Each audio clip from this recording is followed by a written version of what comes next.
দক্ষিণেশ্বর যাওয়ার রাস্তার প্রথম দ্রষ্টব্য স্থান এই হচ্ছে সামনের ব্রিজ, যেটা এখন বোঝা যাচ্ছে না কেন দ্রষ্টব্য স্থান, এক্ষুনি বোঝা যাবে।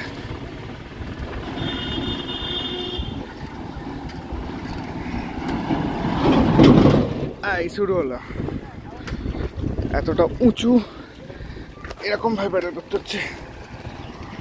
ও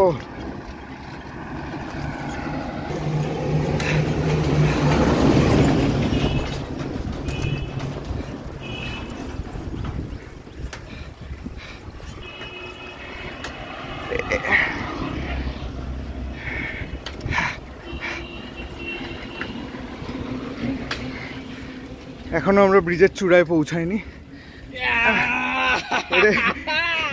এই জায়গাটা হচ্ছে সবচেয়ে কষ্টকর।